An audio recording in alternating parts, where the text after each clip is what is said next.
Hello and welcome to this video where I show you how I make my simple registration board for the Ternes Burton pins and tab system for my linocut prints. Scrap pieces of mountboard, different sizes.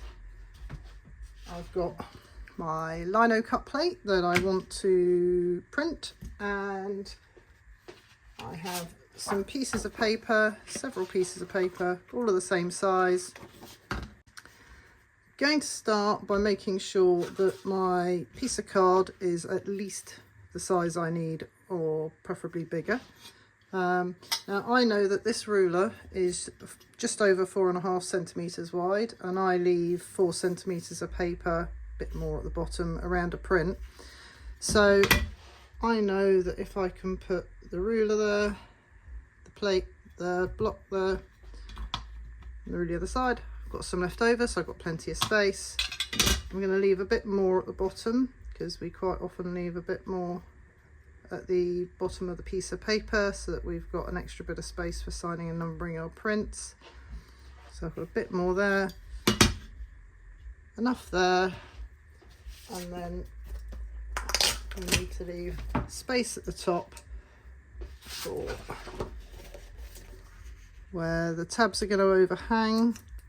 And then if I take that tape off the pin for now, and then the pin is going to be taped to the board. First thing I'm going to do is take these offcuts. These are handy offcuts from where I've been cutting mounts. You can just cut a window in the middle of a big piece, but if you're anything like me, you've got lots of scraps that are just strips, and it's handy to use those up. And I know I want them to be this wide basically, so I've got just over, I've got, yeah, sort of 4.8. That'll give me plenty of space around the outside. Let's cut some of these.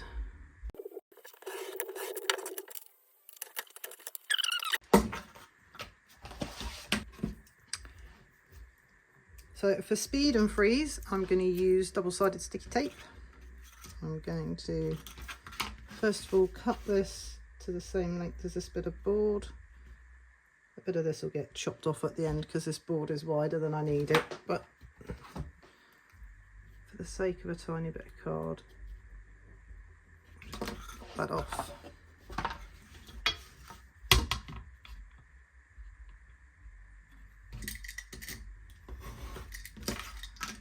There we go.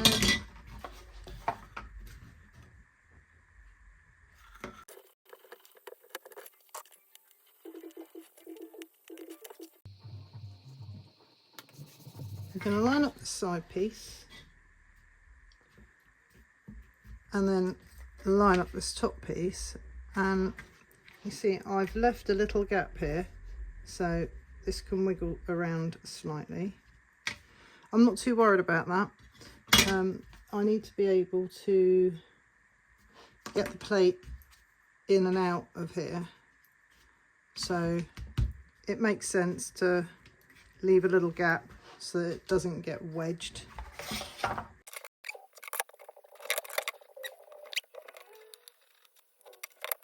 Just going to make sure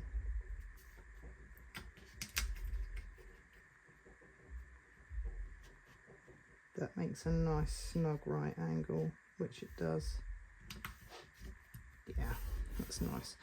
When I register my prints, I register them to this corner, so I want to make sure this corner is nice and tight. And I'm going to put a star here. That reminds me that I always register bottom right. So there's my bottom right. Okay, need to cut another piece the same length as this one.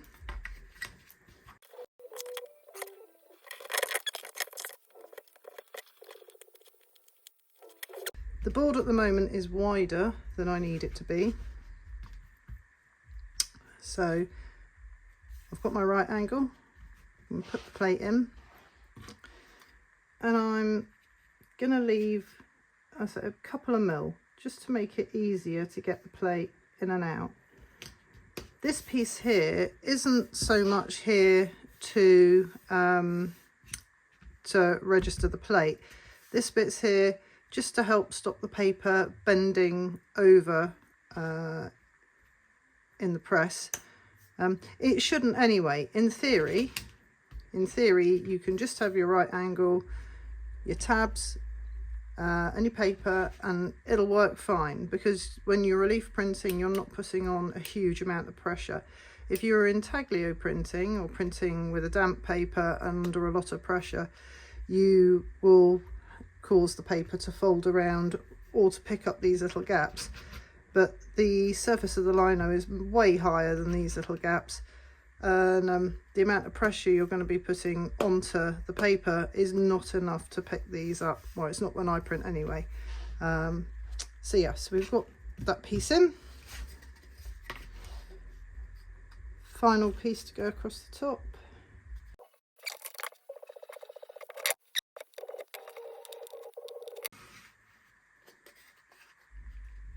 Can't remember which way around it went now.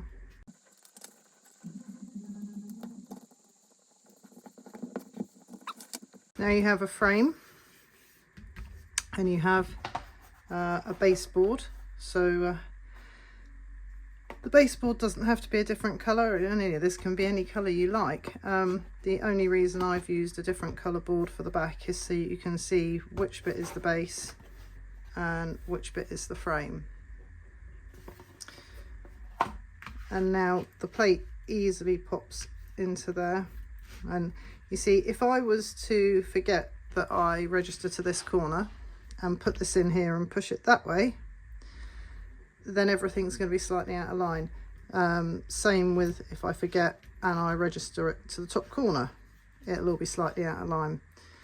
Should you want to create a shadow effect by consistently registering your plate, by printing it twice, once registered here and once registered there, you can create an offset effect, and it works really well for that. But it's nice if you do it intentionally. If you do it this way, choose your corner and always register to that corner, then you'll know that your plate is always going in exactly the same place. Now, this is excess, we don't need this, so I'm going to chop this off now. There you go, don't have to chop it off, but it makes it nice and tidy if you do. Then I use white gaffer tape on the top of my boards, just because I have lots of registration boards, and if I cover them in gaffer tape at the top, it means I can take the pins off and move them to another board and then bring them back and put them back on this one again.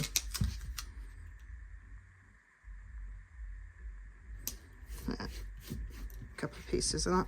So that's the basic board. So if we go back to our paper, I'm going to use for this print, I've got enough paper here that this will be the printed area. This will be the paper area.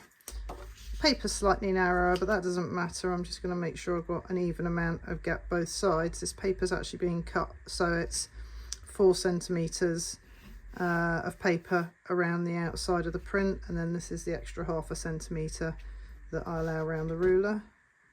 So I'm going to come up a 1/2 centimetre here, leave a little 1/2 centimetre all the way around. And I've got, you see, I've got an overhang here. Yeah, the paper is longer than the print.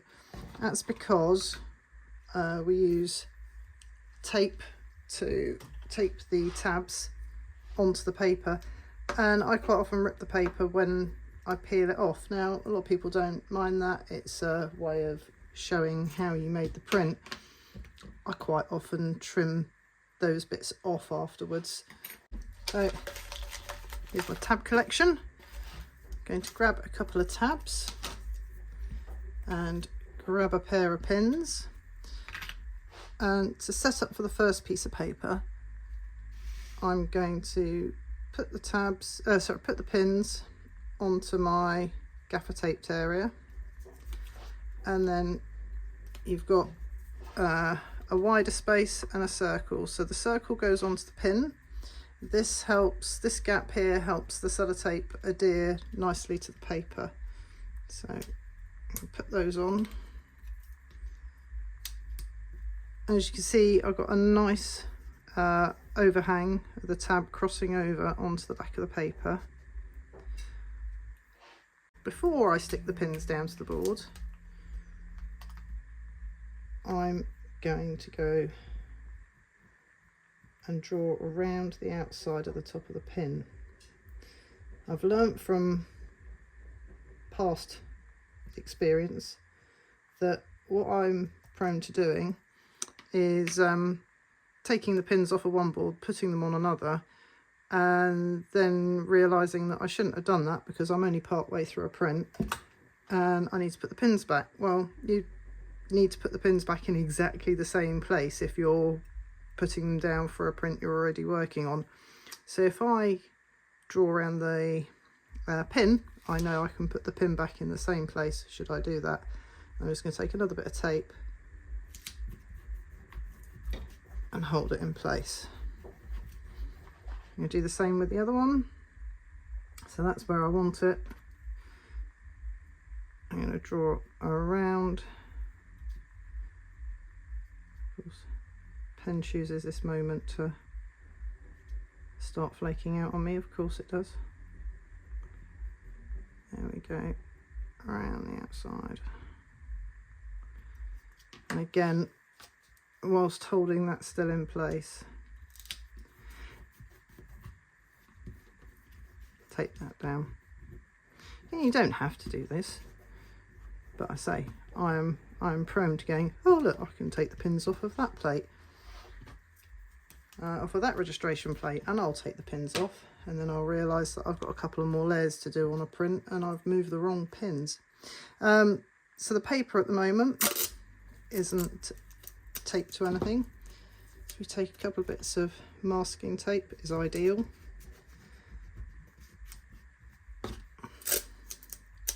And here you see the masking tape is just the same width as that gap, so when I take this off I can trim the tops of these prints down if I want to and get rid of this piece of paper if I've managed to tear it. There you go, so that's my first piece of paper all lined up and good to go. Before I start printing, I'll work through and do several pieces of paper.